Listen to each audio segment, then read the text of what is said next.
Comme le café des nattes en témoigne, les nattes font partie du mobilier traditionnel de la maison tunisienne et remplaçaient chaises et fauteuils.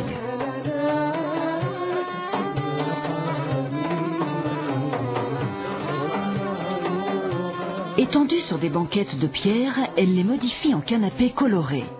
Elles servent en Afrique et en Orient de tapis ou de literie pour se reposer à même le sol.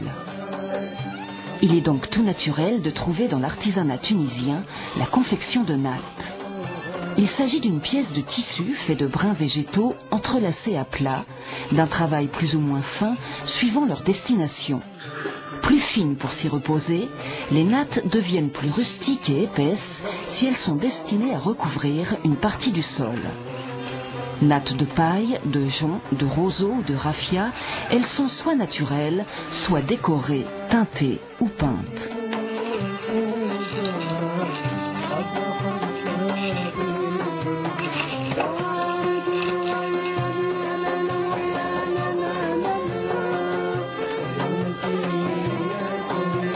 Les coloris s'obtiennent à partir de produits naturels que l'on met dans l'eau chaude.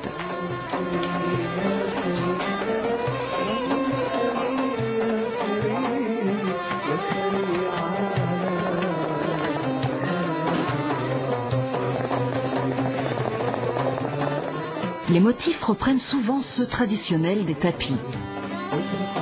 Pour réaliser une natte de 1 mètre sur 3, il faut 1 jour et demi.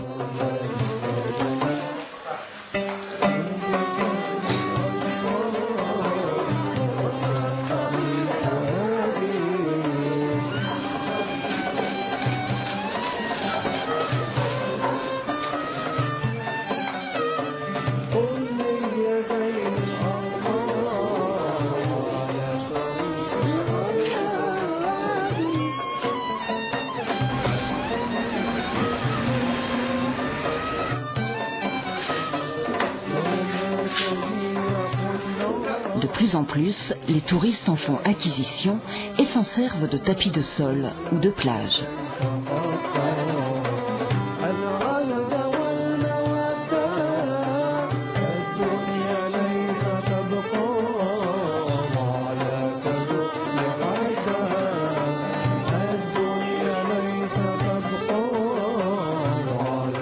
Autre artisanat très florissant en Tunisie, il s'agit de la broderie, un secteur qui emploie de nombreuses ouvrières. Chaque fille a son spécialité. Par exemple, l'une pour les paillettes et le conti, l'autre pour le fil doré. Pour elle, c'est-à-dire elle prend l'habitude de la même chose, et pour moi ça devient plus rapide. On devient brodeuse, on apprend par les parents, comme ça. Je trouve maman, elle brode presque tous les membres de la famille, alors on l'apprend comme ça. 7-8 ans maximum, j'ai commencé à broder. Pour réaliser un costume traditionnel, il faut au minimum 5-6 mois. Le costume pèse lourd, il faut moins de 2 kilos de métal. Le tissu, tout, ça pèse lourd. On a une seule couleur pour la première costume, comme ça, brodée toute dorée. On a une seule couleur pour tous les gens, c'est le noir. Les prix des fers, ça dépend des dessins.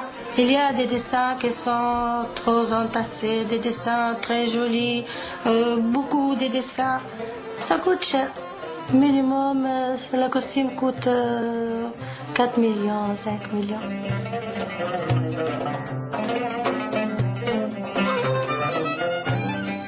Lorsque le jour du mariage de la fille, elle porte notre costume blanche et tout, nous on peut porter celui-là. Fouta blouse. Par exemple celui-là, Jebba Akri. 2 jours avant le jour du mariage. L'outil c'est 1 jour avant le jour du mariage.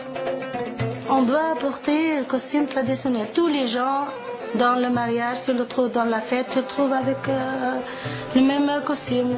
Toutes les filles, lorsqu'elles se marient, ils portent dans leur trousseau tous ces costumes. Mais le costume traditionnel, c'est quelque chose d'obligatoire dans les trousseaux.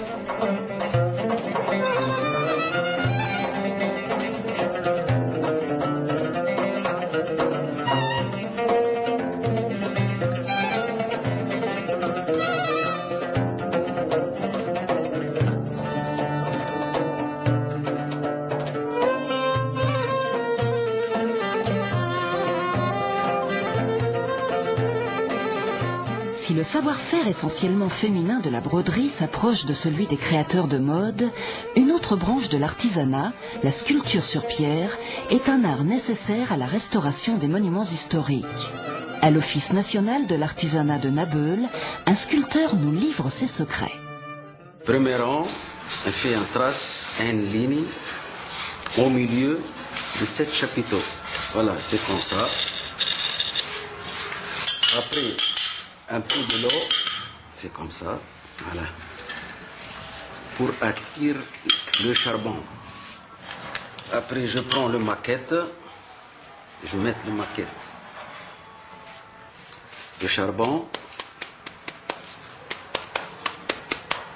pour assortir le dessin. Voilà.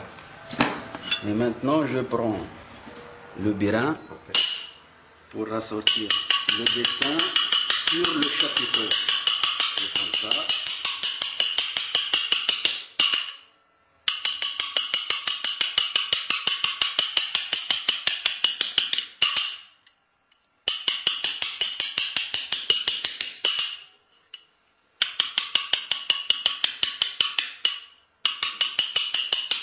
C'est un pied, calcaire.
C'est terminé maintenant.